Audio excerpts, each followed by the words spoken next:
Okay, y'all. So this next woman that you are about to hear, her name is Elise. She reached out to me this morning wanting me to share her story. It looks like she's trying to build her following on YouTube. So I'm not going to share her whole playlist. I'm going to play one of her videos. And if you want to get the rest of the story, you're going to go over to YouTube and follow her. I'll make sure to have all of her links.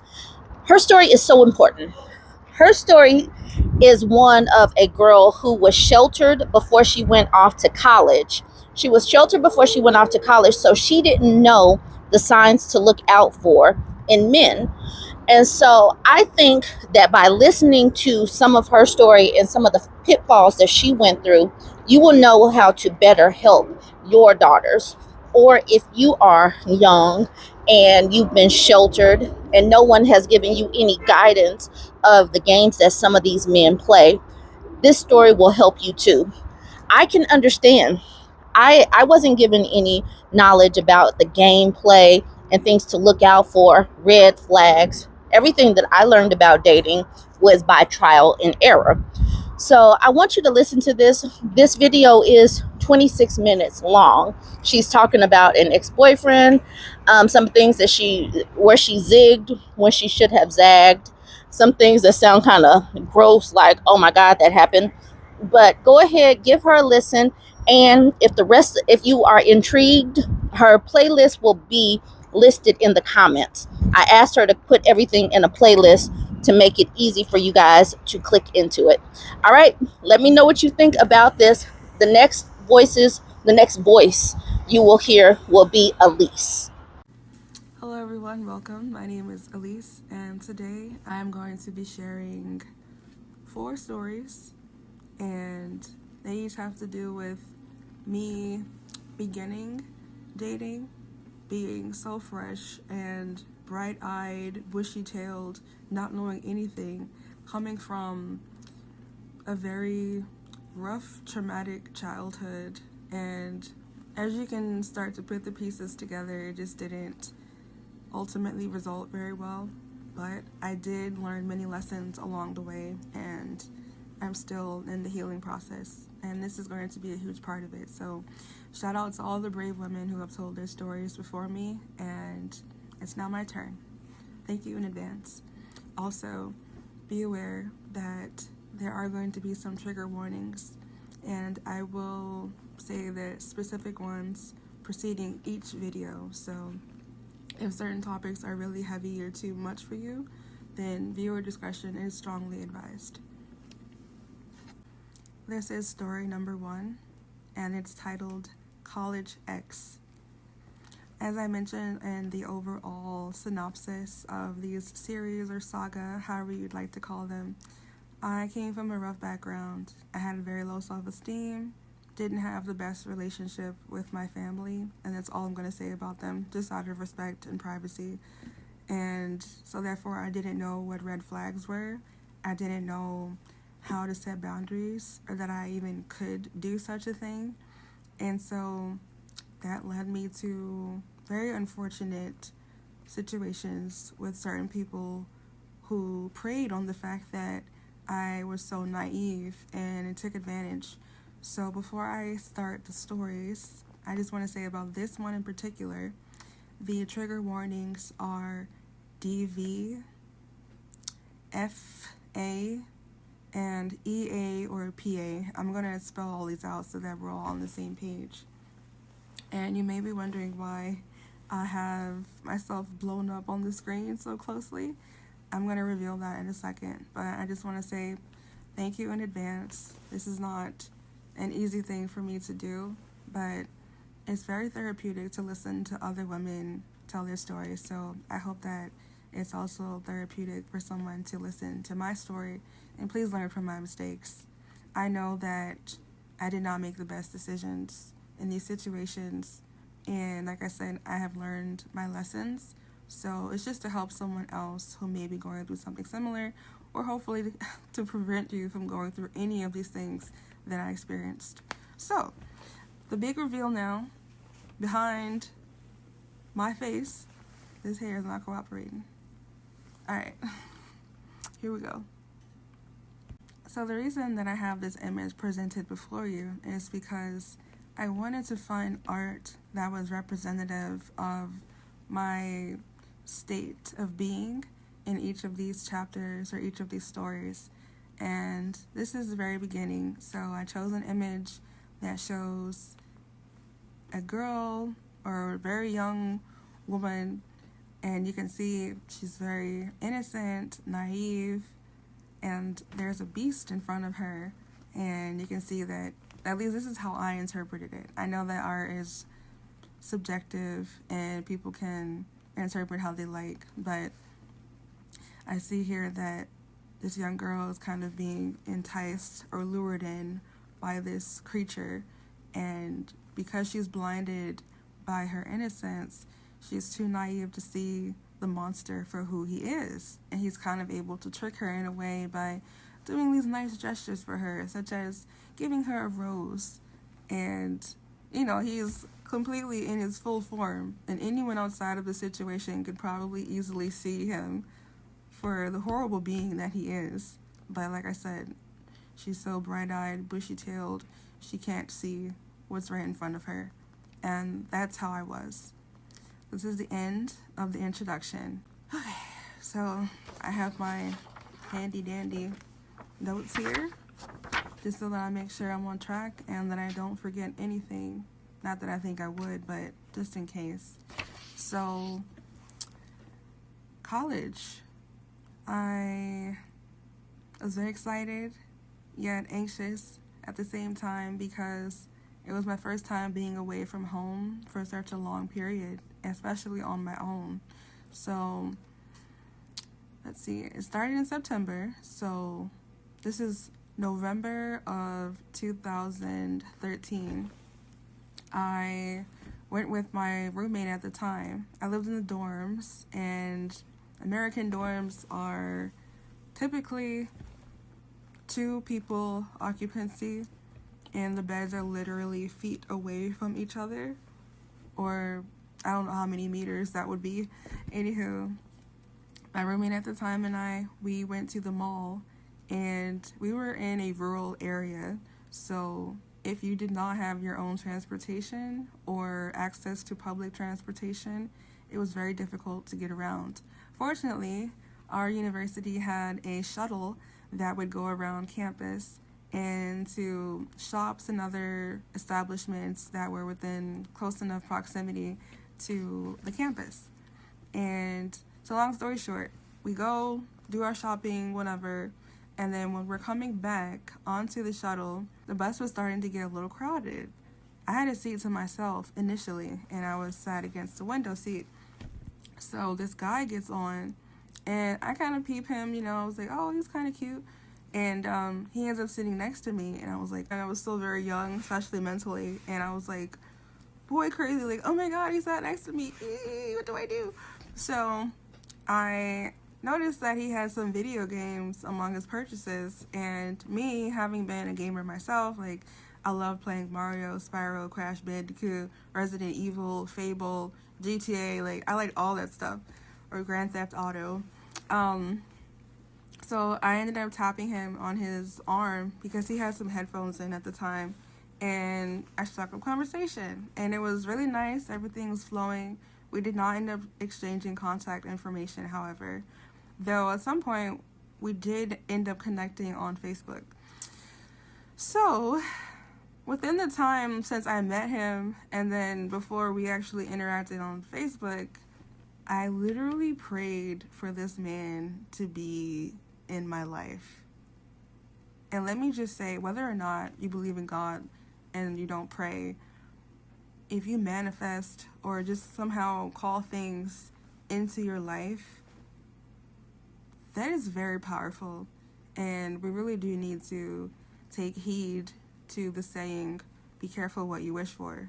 I know it's a cliche, but honestly, it could also be an omen, like very ominous, because you never know what exactly you're asking for.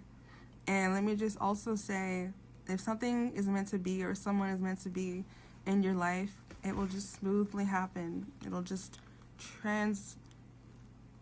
transfer? Yes, let's say that. It'll just transfer itself into your vicinity or into your orbit. If not, don't force it, don't ask for it, just let it go. Alright, so we're in that talking stage, and again, I had absolutely little to no experience with dating and all this, so I didn't really know how to navigate it in the proper way that I do now. Was it 11 years later? So yes, bear with me. And also I want to say, for those of you who like to get on your high horse and look down on people and say, couldn't be me, or why would you do that? You're so stupid. No one was born knowing what they know today. So if you were fortunate enough to not have learned hard lessons through experience, kudos to you. Genuinely. Like, I am so grateful that you did not have those experiences. But please extend some grace to those of us who did have to learn certain things the hard way, because maybe it wasn't with dating and relationships that you had to learn a hard lesson, but somewhere along your life cycle you probably did have to learn a hard lesson about something. So, I'm Christian, so I'm going to be throwing some stuff in there every now and then from the book. Let he who is without sin cast the first stone, right? You throwing stones while you live in a glass house, not a good look. So, to continue, everything was just fantastic in the beginning, isn't it always? They always put on their best. They are on their best behavior to sink their hooks into you. And so little by little, I start to observe things or learn things, such as this dude was almost 10 years older than me, and he was not a college student. Yet he was using the college shuttle to get around. Among the nice things he would do was compliment me. He would cook for me every now and then, and, was just seemingly very interested in me. Though, once he got comfortable, I observed some things, such as he lived with his mother at the time.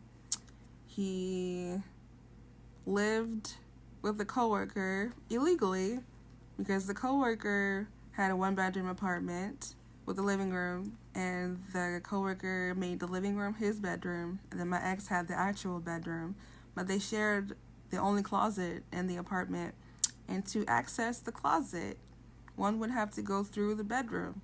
So it would be first thing in the morning, the coworker is getting ready to go to work, because he would go earlier than my ex, and he would have to just come in the room while we're asleep. Sometimes I could have been like a little exposed or something, like when you sleep and you twist and turn, and like it was just very uncomfortable. Something else that happened, this is when it's really starting to go downhill, was that, so my ex lived close to the college campus, and I would walk to his place sometimes in the evening or at night. And it wasn't until one of my friends at the time pointed out to me, like, girl, why are you walking to his place by yourself, especially at night? Again, like, I wasn't taught these things. And I was like, oh, yeah, And so I told him about it. He didn't protest. So ever since that conversation, he would accompany me, and everything seemed to be fine. But let's say, fast forward about 6 months from when we first met in November, we were talking. And then, so we're now in about April or May. So it was give or take 6 months. He began to express a concern that he had, which was the fact that as a man has needs. And if such needs were not going to be fulfilled, he would have to get his needs fulfilled elsewhere. And that would have been the end. Now, me in present day, of course, I would have been like, bye. But me back then, so young, so naive, so isolated, so lonely, such a low self-esteem. I don't know anybody on this campus. It's been rough. I didn't want to lose the only connection that I really made. And, I told him, like, I want to wait until I'm married, And we had actually talked about potential future of going and getting married and all that and such and such. though of course he was not equipped. Neither was I, really, but it was something that was discussed, and he couldn't wait that long. And so it wasn't immediately like when we had that first conversation. I did think about it, because that was something I really wanted to do, was just wait until I was married to save myself for my husband. And one day I decided to give in, and I lost my virginity to that man, one of the least undeserving creatures on this planet.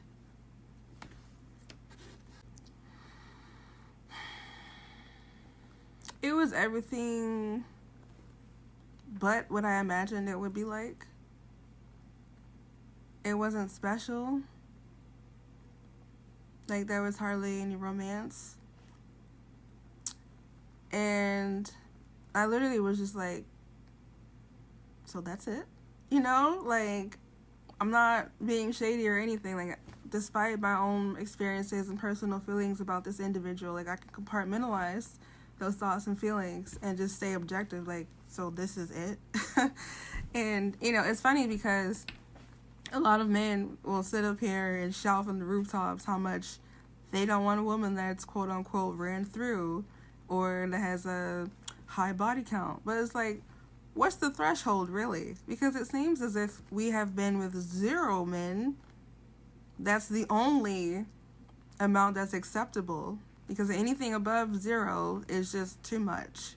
And I get, you know, for women who are very traditional or orthodox and have only been with their husbands, or they haven't been with anyone yet because they're waiting for their husbands, you know, I respect that. But at the same time, those of us who have done the thing, it's very telling. A lot of these guys, they want a woman who has no experience, because a lot of these dudes are actually very mediocre. They don't really put a lot of thought or feeling. It's not sensual. It's not special. You don't feel valued or like the queen that you are. And it's just to satisfy their needs. As long as they finish, you know, like, that's all that matters. Doesn't matter if you finish or not. Doesn't matter if you're comfortable or not. And if you haven't had experience prior to that man, it's a way for him to manipulate you and thinking like this is how it's supposed to be, when it's not. Ladies, especially those of you who are still virgins, you are supposed to enjoy relations or knocking boots, however, whatever you can say without getting flagged, right? You're supposed to enjoy it. It's supposed to be a very special, sacred experience between you and your lover. And he's not the only one that should be finishing or experiencing pleasure from it. So just keep that in mind. For those of you who maybe you're about to lose it soon, or you just did and it wasn't special, or you might be having these questions and feelings like, is this? No, it's not. You are supposed to enjoy it. You are a queen. You should be treated like a queen in every experience with your man, okay? I just wanted to say that part. So yeah, that happened. And I'm like, it's never special. It actually was always very uncomfortable, painful, and I would tell him about it. I was very upfront, like, hey, could we maybe slow it down a little bit sometimes? You know, a little bit of like preliminary activities aside from just a few kisses and then straight to the thing, you know, because that's literally how it would be.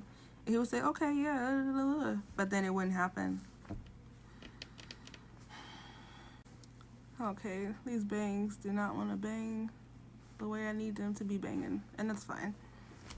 Like I said, just everything just completely declined around that time when he started talking about his needs. When I know earlier there were red flags, like the fact that he was almost a decade older than me, was taking the college shuttle when he was not a college student, and that he lived with his mom, and, you know, all the other things.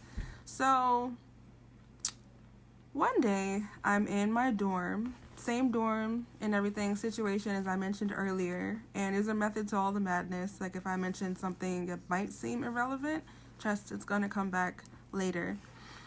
And this girl knocked on my door.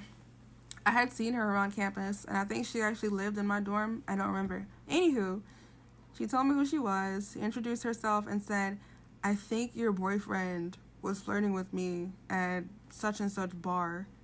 I was like, okay. So then I heard her out, and she told me everything, and she was very respectful and polite, and it wasn't like, yeah, your man was flirting with me, what you gonna do about it? It wasn't like that. It was just like, hey, woman to woman or girl to girl, because we were still very young. She was like, you know, your boyfriend ain't SHRT, so I'm just letting you know what's what. And I thanked her, and then I had a conversation with him about it, and he was like, no, me and my friend, he was from New Jersey. So yeah, if you think you might be involved with this man, or you were involved with him, pay attention to these details. He was from New Jersey.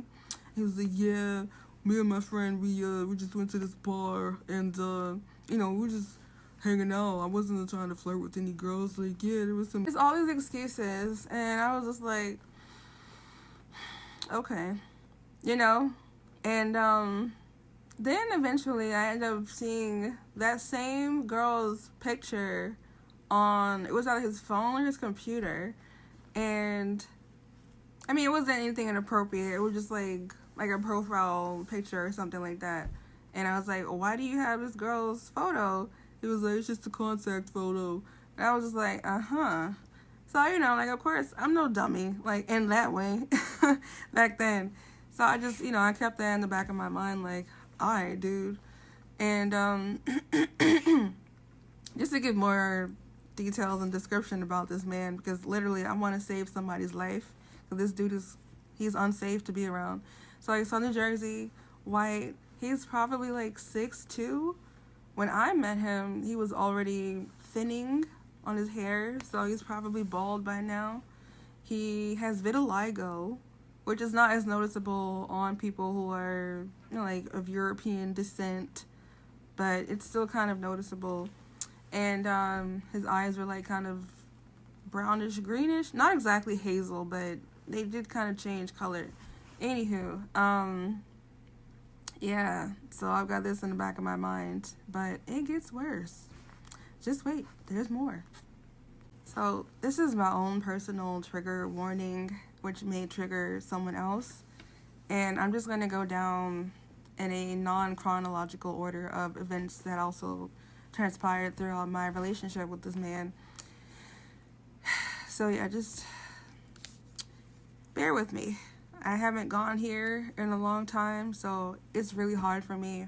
But like I said, I can't do a disservice to women. If you may be involved with this person, I want you to know exactly who you're getting involved with, or who you may be involved with. So again, no order. It's just as it comes to me.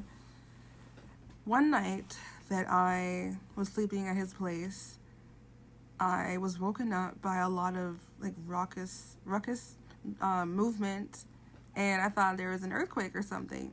Excuse me. I mean, 2 years prior, there was an earthquake on the east coast of the United States in 2012.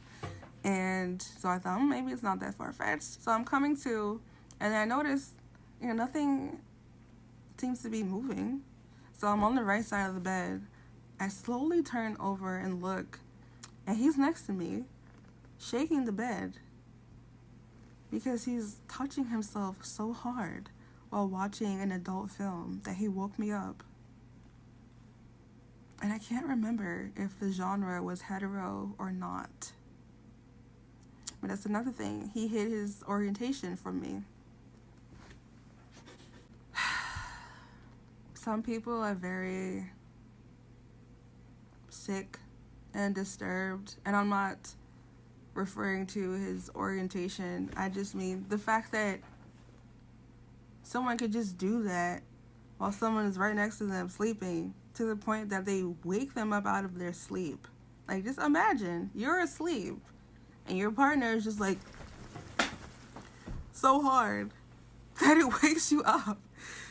What is wrong with people? So yeah, that was one thing. What else happened? We were in an argument one time, and I threatened ending the relationship, and he was like, oh yeah, well, I got a kid. Like, that's supposed to make me stay?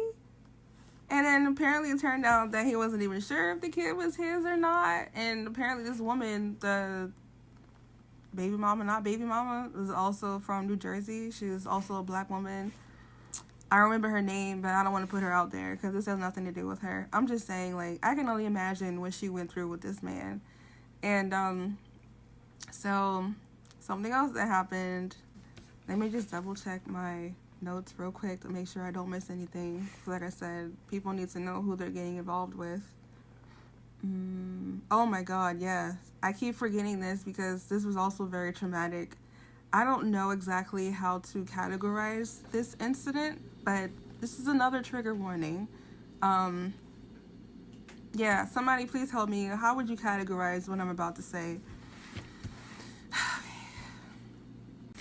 All right. If you are squeamish, even just by a mental image, I apologize in advance. But like I said, this has to be shared. So one day, he and I are kind of in the mood. One thing is leading to another. And I was going to pleasure him. Let's put it that way. So just put it out there. This ex, he was not circumcised, which, okay, cool. But as I was getting ready to perform that act on him, I wasn't exactly paying attention. Like, I wasn't staring at it the entire time that I was, down there. So, as I did the motion, as, when you put a popsicle in your mouth, I started to feel something. As the foreskin lowered, I felt a funny texture on the tip of my tongue that almost resembled, in a textural way, sandpaper. And so I pulled, and I'm looking, and it was smegma.